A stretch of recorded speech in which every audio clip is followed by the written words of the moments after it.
Tonight on Garage Time, we continue with the Samba conversion.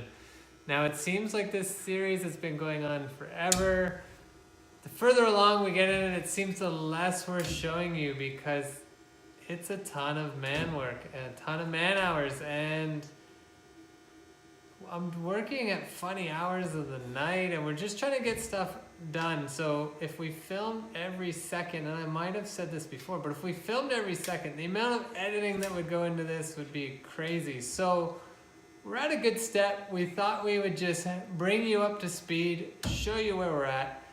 So most of the welding is done. It's not 100%, but we are getting there. So welding, we've grinded, we've cleaned, we've polished this up. We're just about ready to start fill, but you know, there's a few last parts that needed to go into it. So one of them, which we took some progress shots, which we'll insert into the video.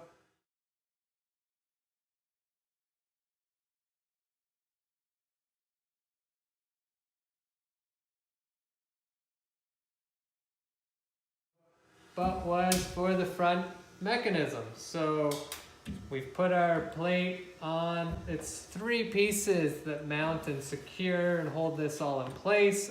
So that's been installed here, polished up, ready to go.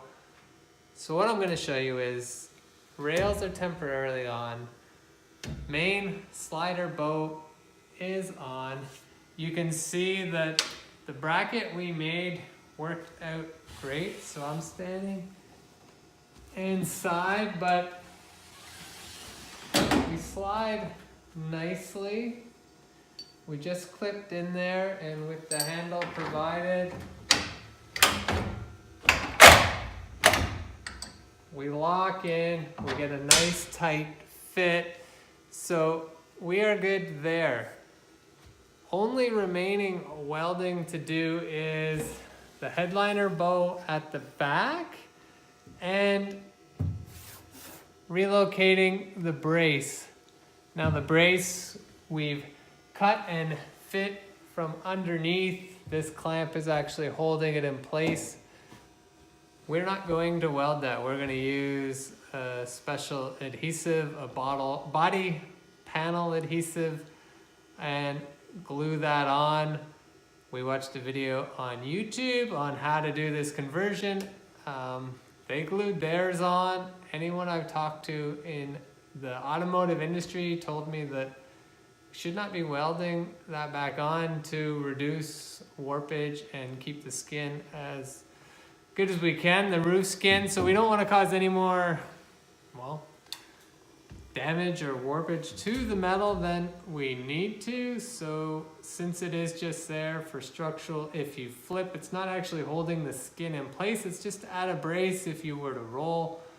We're gonna glue, stops the vibrations between the sheet roof skin and the support brace. So yeah, we're gonna glue that in, weld this strip on, and then the last thing we need to do is trim around our window openings. We bought a nibbler for this case. I tried to do one of the windows, and the 2 sheet metals together, so the inner skin and the outer skin together, is actually too thick for the nibbler we bought. So we're gonna have to come up with another solution to trim this metal. But that's essentially where we're at. That's getting up to speed. We're in a good place. We feel like we are finally seeing the light at the end of the tunnel. Subi parts are showing up. Our engine is supposed to have shipped. Like, we want this roof project to be complete. We want to jump on to doing the Subi swap, and we want to get this sucker ready for paint. So there's your update. Thanks for watching. Don't forget to subscribe. We'll see you next time.